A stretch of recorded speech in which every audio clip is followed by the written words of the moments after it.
Hello, gang. It's Harry Pedigo here. How you guys doing? We're surviving the first week of online lessons. Nice. Pat yourself on the back.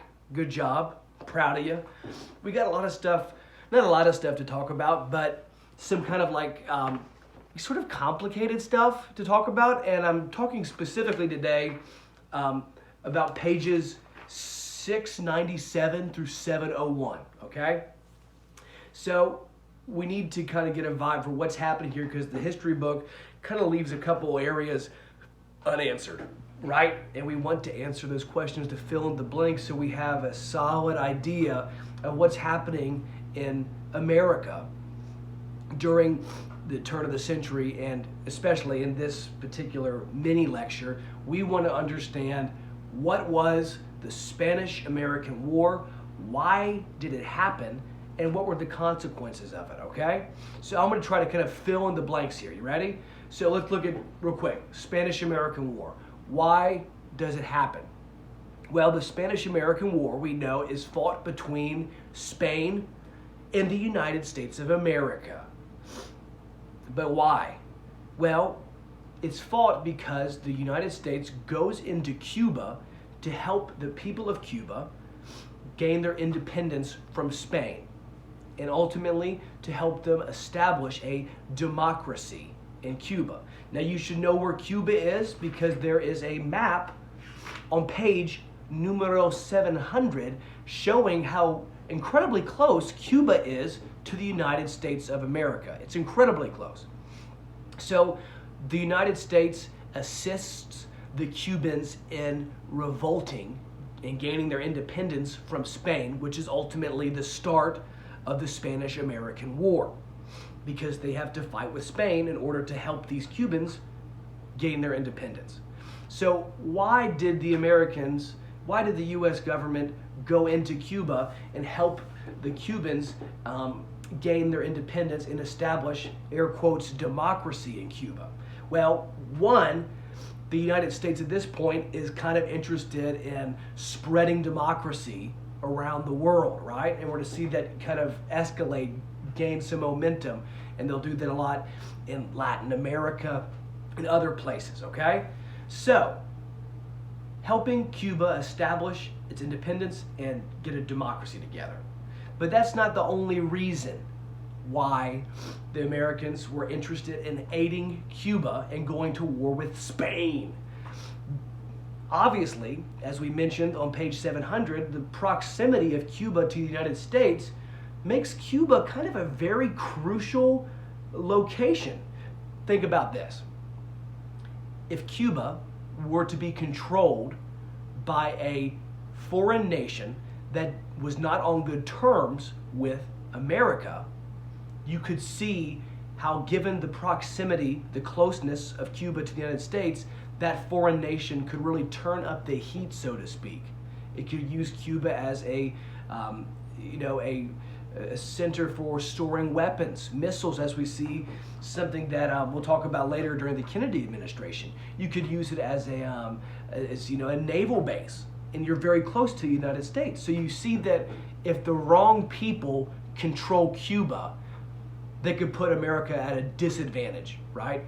And so, aside from wanting to spread democracy, the United States also wants to protect themselves by getting to Cuba during this tumultuous time of revolution before another nation does, or another nation comes in later on. So they really want to grab Cuba, get a hold of it, and say, you are kind of connected to the United States, and we don't want you messing with people who are our enemies, because if they get to Cuba, then that puts us in a bad spot. Got it so far? Okay, good. So that's a big motivation as to why America goes to the aid of Cuba. They want to make sure that they have some sort of handle on Cuba. But listen, if you do something like that, if you went in if the U.S. government said, we're going to help the Cubans gain their independence from Spain, and also we're going to annex that entire area and make it part of the United States, that could come off as very imperialistic, right? Because that would show that if you start behaving in that way, that's kind of the way that the British behaved during the events that led up to the War of Independence, right? They were becoming too much of a dominant world power, and that frightens other nations. So they really want to make sure that they don't come off as being really imperialistic in the way that they handle this. So that's why I said earlier, air quotes, democracy. They say we want to spread democracy and help Cuba gain its independence.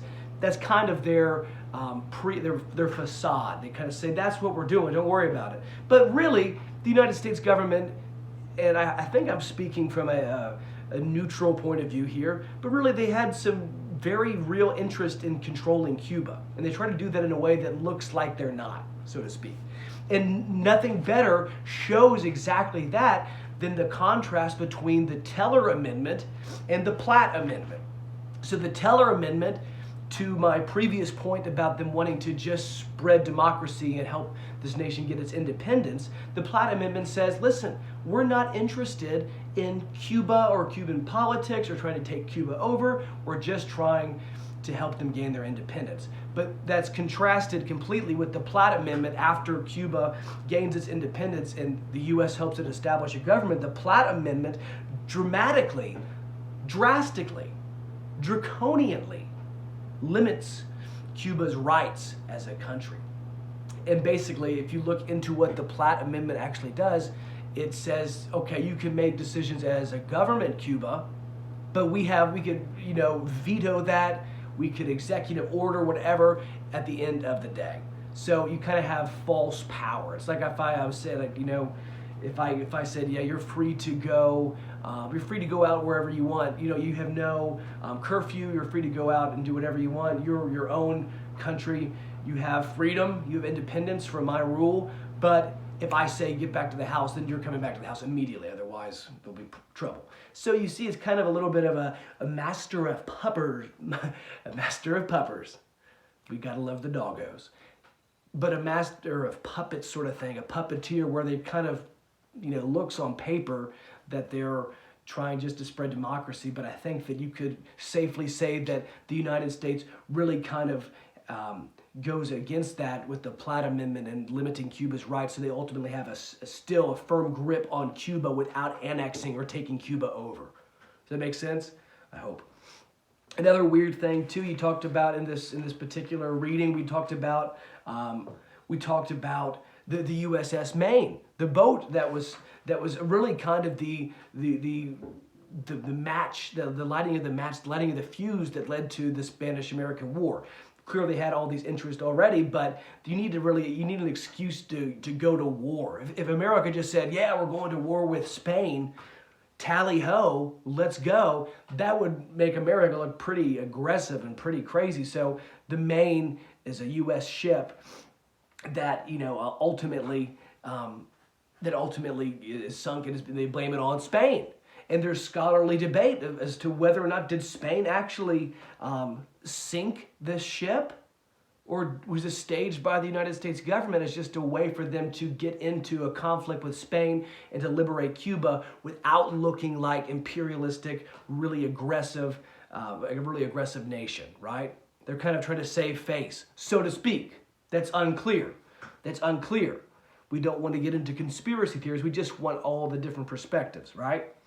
But that is something, too, that's kind of strange. And this is a weird time in U.S. history where it's like, man, it's hard to know what's what. And it's especially hard to know what's what by just reading the textbook, because there isn't necessarily enough information in there to help us gain a well-rounded perspective of the Spanish-American War. Hope you got something out of that. Again, I'll just do a quick sum up. Spanish-American War. Why does it happen?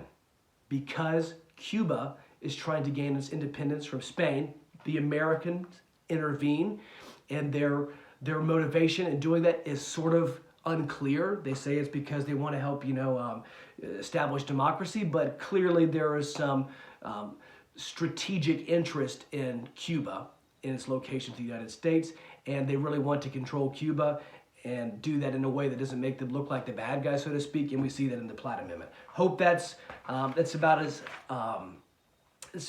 neutral as I can get on the subject. Let me know if you have any questions. We'll regroup next time. Love you guys. Peace.